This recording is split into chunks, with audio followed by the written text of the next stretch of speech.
Buenas noches, bienvenidas y bienvenidos. Esta noche vamos a conversar en nuestro estudio en la Ciudad de México de CNN con Porfirio Muñoz Ledo, un hombre de larguísima trayectoria política en nuestro país y no necesita mucha más presentación. Porfirio, gracias por estar aquí. Muchas gracias por invitarme. Yo no me voy a retractar, ¿eh? Tal vez no esté muy cuerdo, pero sí estoy sano. Bueno, espero que nadie dude de la validez y exactitud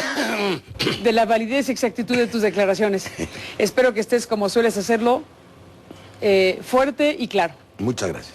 Bueno, Porfirio Muñoz Ledo, el tema es, por supuesto, lo que ha pasado en los últimos días en México a raíz de la divulgación de un fragmento de una entrevista sostenida con Miguel de la Madrid Hurtado, el expresidente de México, quien me dijo en una charla cosas muy fuertes respecto a su sucesor, Carlos Salinas de Gortari, y a su familia, particularmente su hermano Raúl y Enrique. Señalamientos sobre inmoralidad de los Salinas, señalamientos de corrupción, de comunicación con el narcotráfico y todo lo que hemos visto en las últimas horas. ¿Por qué lo hizo? Miguel quiere deslindarse. No es que esté en lecho de muerte, ya se aclaró. Es a rumor.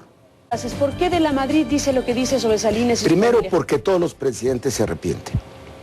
Porque sus sucesores, unos lo dicen en voz alta, otros lo dicen tardíamente, otros nunca lo han dicho. Porque crece el que viene más que él, y porque si bien hace algunas cosas que había previsto, tiene su propio rumbo y camino. ¿Quiere deslindarse? Todos los presidentes quieren deslindarse. El título del último libro de Carlos Salinas se llama La década perdida, donde él dice la enormidad, a eso dedica un mamotreto de este tamaño, que el neoliberalismo empezó después que él, y que la crisis económica empezó después que él, cuando él fue el padre fundador. Es su deslinde personal. Él quiere pasar a la historia como un hombre honesto. Ahora, y hoy hay articulistas que lo subrayan. Él tuvo como bandera de campaña y como lema de gobierno, fíjate qué paradoja histórica, la renovación moral de la sociedad. Entonces Miguel, que fue un funcionario honesto del Banco de México, de la Secretaría de Hacienda, honesto en los términos de aquel entonces, quiere que esa sea quiere que se piense que se equivocó. Ahora, que se pudo equivocar políticamente, pero que él fue un hombre honesto.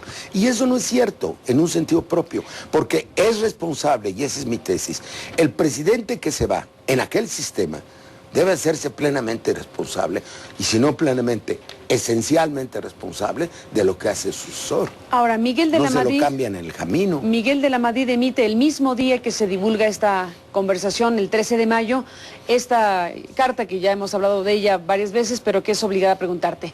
Él se descalifica así y a su palabra al decir que su tono de voz es débil y confuso y que lo que me dijo carece de validez y exactitud. ¿Qué pasó? Es humillante para él eso. ¿Qué pasó de que se divulga esta entrevista en Noticias MBS y Miguel de la Madrid firma o le hacen firmar este documento? Bueno, no le llevaron la mano así como a Francisco y Madero, no. Le hacen una presión moral. Si está débil y si todo su entorno está en la complicidad. Ese es el problema. Yo diría que es la prueba, sí, fíjate, de lo que estoy diciendo, que el entorno más cercano a Miguel de la Madrid está en la complicidad política. Lo que revela el incidente que tú has provocado merece una reflexión histórica. Este país tiene 20 años con un mandamás. Fue menos, un mandamás, es decir, una especie de dinastía política. No nos equivocamos quienes hablamos de salinato, ¿sí? Es como una época del Imperio Romano, la época de Calígula, ¿no? De Nerón, ¿no? Desde la Revolución Mexicana hay alguien que manda porque adelgazaron el Estado y crearon una estructura de poder por encima del Estado. ¿Me entiendes? ¿A partir de a partir de Carlos Salinas. Sí, pero ¿a partir de qué instrumentos? ¿Del dinero, de la privatización? La privatización, lo que se llama el predominio de los actores fácticos. Es creíble que las dos grandes televisoras de este país hayan callado tu entrevista. Es parte de esa complicidad. ¿Salinas provocó el silencio de las televisoras? ¿Hasta ahí llegó su poder? Es que claro, pero es un conjunto de intereses en los que están el PAN y el PRI. El libro de Marta Anaya, al cual tú te has referido, es absolutamente contundente y irrefutable en el sentido de que el PAN negoció en 1988 Acuerdo concluido en la casa del industrial y profesor Juan Sánchez Navarro, que Salinas tomaba sus banderas ideológicas en relación a la Iglesia, al Estado, al artículo 27 de la Constitución, a las privaciones, lo que tú quieras. Todo lo que hizo. A condición, todo lo que hizo. El propio Manuel Cloutier dijo, me robó el programa o nos robó el programa Salinas. Entonces, ¿y qué? Y aquí Madrazo Dixit, en su libro anterior, no en este que nadie ha leído todavía, describe el despojo. Como el libro La Traición, así se llama, como los gobernadores, ¿sí?, movidos por la señora Elbester Gordillo, que ahora cínicamente le propone un pacto político. Con la misma frase de la entrevista con De la Madrid. Con la misma frase de la entrevista con De la Madrid. El PAN hizo posible el fraude electoral del 88, lo convalidó, y hay una frase en el libro de Marta, citado de Carlos Castillo Peraza, cuando están discutiendo las cifras y le dicen, no, es que hay muchas evidencias de que posiblemente ganó Cárdenas. Y entonces Carlos Castillo, no me interesan las cifras, me interesa la ideología.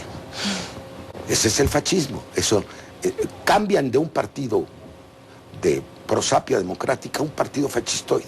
Y es una evidencia que el PRI, y lo han dicho los priistas, los líderes de las dos cámaras, puso a Calderón en el poder después de que todos los gobernadores del PRI 17 contribuyeron a su elección de modos legales e ilegales, directos e indirectos. Señala, entre otras cosas, que si bien la secrecía que exige el mandato constitucional no permite informar con detalles sobre su contenido, en distintos medios informativos se ha publicado que entre los destinatarios de la partida secreta, que es a la que se refiere en esta parte, se encontraban servidores y exservidores públicos, intelectuales, partidos, personajes nacionales e internacionales, dirigentes, legisladores, entre otros. Voy a la pausa y regresamos. Una frase para mí en la pausa. Una manera de transferir recursos a los particulares fue la permisibilidad y las alianzas en materia de narcotráfico. Pasaron dinero, pasaron poder a las grandes televisoras, jugaron con la bolsa de valores para crear una nueva clase, económica en México, adelgazaron al Estado, crearon una mafia política administradora de sus intereses, pero establecieron, y esa es clave, una alianza secreta con el narcotráfico. Con la caja chica o la caja secreta, lo que dan es dinero. A los grandes empresarios o a los narcos se les paga de otra manera, perdóname, con grandes contratos. Esa es una amenaza para las infanterías políticas. Para la opinión pública, para que para si publicas o no publicas algo. corruptos y para las infanterías y la oficialidad media.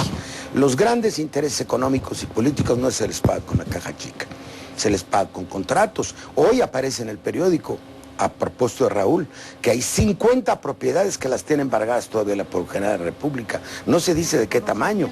25 en la Ciudad de México y 25 en 9 estados de la República. La impunidad es el fundamento de este sistema. Esta es la frase que debe quedar. Este sistema está fundado en la impunidad. Es decir, en este país no hay Estado de Derecho. Y te lo dice un expresidente que fue profesor de Derecho Constitucional, que tiene muchos ensayos sobre esto. Este país está basado en la violación de la ley que permite a los de arriba seguirse encaramando. Y de esa frase se vale, precisamente de la entrevista de Miguel de la Madrid, para que Elbester Gordillo le proponga a Felipe Calderón, el actual presidente de México, un pacto político. ¿Qué va a hacer? Pacto político? ¿Qué va a hacer Calderón con esto? No, ¿Qué debería aquí hacer? Es un problema de interlocución, ¿me entiendes? El pacto político ya lo hay. El problema es quién es. ¿Y de qué naturaleza? El problema... ¿Es un pacto para la impunidad o un pacto para el Estado de Derecho? Elbester Gordillo tiene su territorio de poder, que es, por desgracia, la educación de nuestros hijos. Ella era la interlocutora, porque aquí no hemos sacado a Fox. Y Fox es parte de esta complicidad. Y entra, que sería para otro programa, el libro de Ahumada. Que ahí entra que ahí es claro. Y en la izquierda, que ahí te toca. Ahora en tus tiempos de acá. Digo, bueno, no muchos compañeros a una que tuve, circunstancia que compartes. Sí, bueno, y siguen saliendo cosas. Es que hay una corrupción de la clase política. ¿Es que nadie se salva, Porfirio? Hay distintos niveles. Es que un sistema corrupto corrompe a todos. Estamos preocupados porque nosotros tenemos que hacer algo para que esto cambie. Esto no puede seguir. Miguel no está en fase terminal de salud. Lo que está en fase terminal es este corrupto sistema instaurado por el fraude electoral de 1988 y desgraciadamente el paso a un lado que dio Cuauhtémoc Cárdenas. Cuando Miguel dice en su libro, No, en su entrevista a Marta Anaya. Preferí pasar a la historia como un fraudulento que entregarle el poder a la oposición.